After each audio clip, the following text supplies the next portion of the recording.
The prevailing naturalistic explanation for life on Earth posits a gradual, undirected process of evolution over billions of years. In this view, life began with simple, self-replicating molecules, eventually giving rise to single-celled organisms.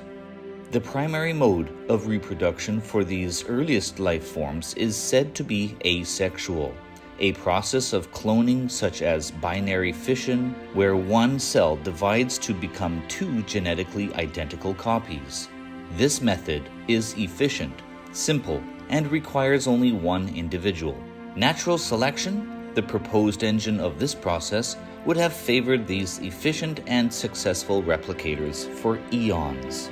However, at some point in the deep, murky past, a paradigm shift of such staggering, earth-shattering proportions occurs, calling for the entire gradualist mechanism into question. This was not evolution.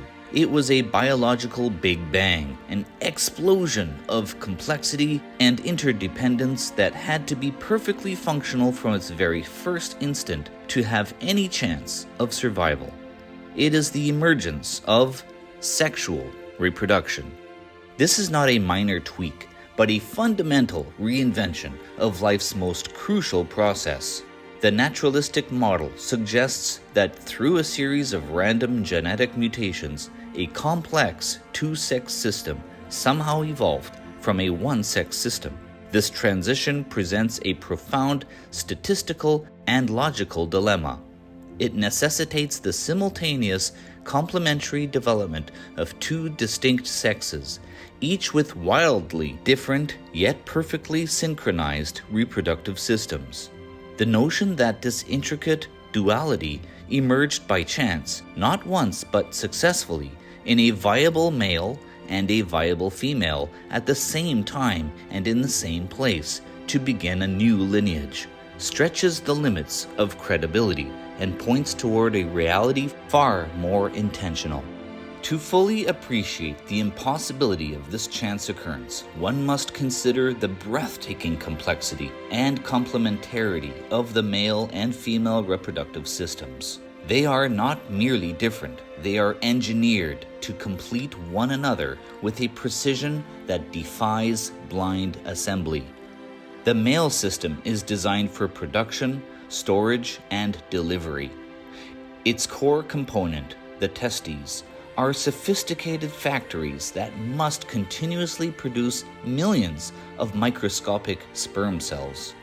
Each sperm is a marvel of nanoengineering, a streamlined vessel equipped with a powerful motor, the flagellum, for propulsion, an energy-packed midsection for the long journey, and a head carrying precisely half the genetic code, or haploid, packaged for delivery.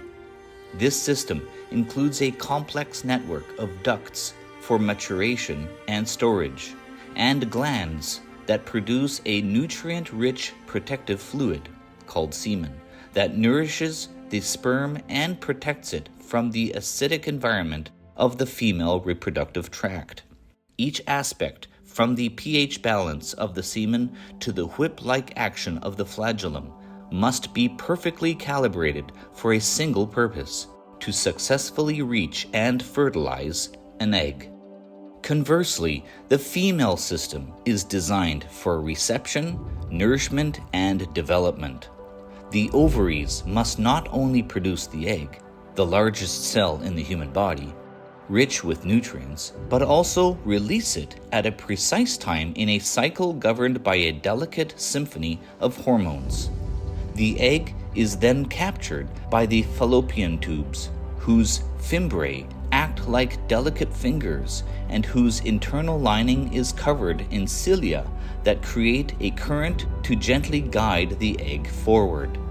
The uterus itself is a muscular vascular chamber that must be prepared each month with a thickened lining to receive a potential fertilized egg. If fertilization occurs, the entire system must instantly shift to support, protect, and nourish a new life for 9 months, all while regulating its own environment and suppressing the mother's immune system to prevent rejection of the genetically distinct child.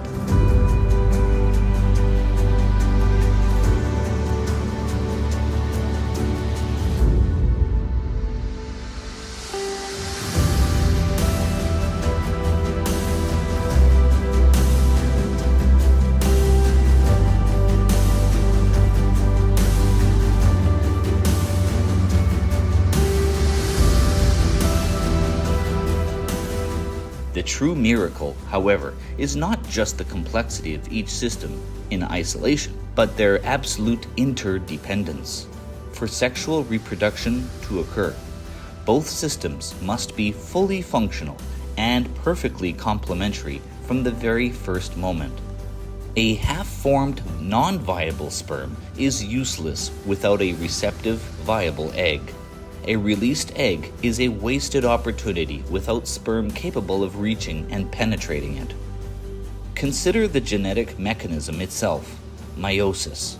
The complex form of cell division must flawlessly execute in both sexes to reduce the full chromosomal complement to half, so that upon union, the full number is restored. A single error in this process renders the gamete useless or leads to developmental disorders. Furthermore, the biochemical recognition system must be impeccable. The proteins on the head of the sperm must exactly match the receptors on the egg's outer layer, like a key fitting a lock. Without this precise biochemical handshake, fertilization cannot occur. This is not a system that could have evolved in gradual step-by-step stages. What is the selective advantage of a partially formed duct that doesn't yet connect to anything? What benefit is there in an organ that produces sperm with no way to deliver it, or an egg with no uterus to implant in? Each component is meaningless and non-functional without its counterpart in the opposite sex. The entire system is an all-or-nothing proposition. It requires both a viable male and a viable female to appear simultaneously, a statistical nightmare for any model relying on random mutations and selective pressure. The naturalistic narrative, when confronted with the origin of sexual reproduction, reaches an unsurmountable wall. The sheer impossibility of such a system arising by chance points not to a lack of explanation, but to a need for a different kind of explanation altogether, one of purpose, intelligence, and design. The Christian worldview, grounded in the revelation of Scripture, provides this coherent and satisfying answer. The Bible does not present life as a product of chance and time, but as the direct, purposeful creation of an infinite, intelligent God. The complementarity of male and female is not a cosmic accident. It is a signature of the Creator. From the very beginning, the Bible establishes this duality as a fundamental part of God's good design. Genesis 1:27 declares, "So God created mankind in His own image. The image of God He created them, male and female He created them." This distinction is intentional and purposeful. Genesis 2:18, 21-24 elaborates on this, showing how God Himself assessed that it was not good for the man to be alone, and thus fashioned a helper fit for him. The term "fit for him" in Hebrew is kenegdo, implies a counterpart corresponding to him, one who is both similar and beautifully complementary. The intricate systems of reproduction are not stumbling blocks for faith, but rather monuments to God's wisdom and power. The psalmist looked at the human body and declared, "I praise you because I am fearfully and wonderfully made. Your works are wonderful. I know that full well." Psalm 139:14. The complexity that naturalism struggles to explain becomes a cause for worship in the biblical view. It reflects the nature of a God of order, whose invisible qualities, His eternal power and divine nature have been clearly seen and understood from what has been made. The same God who knit you together in the mother's womb, engineering every detail of this miraculous process, did not create you to be distant from Him. This profound, intentional care reveals a God of infinite love who desires not just to be your creator, but to know you personally. This loving relationship is made possible through His Son, Jesus Christ.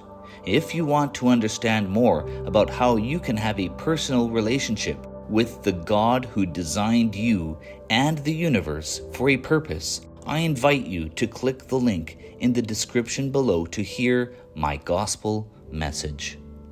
Take care. God bless. Love you always.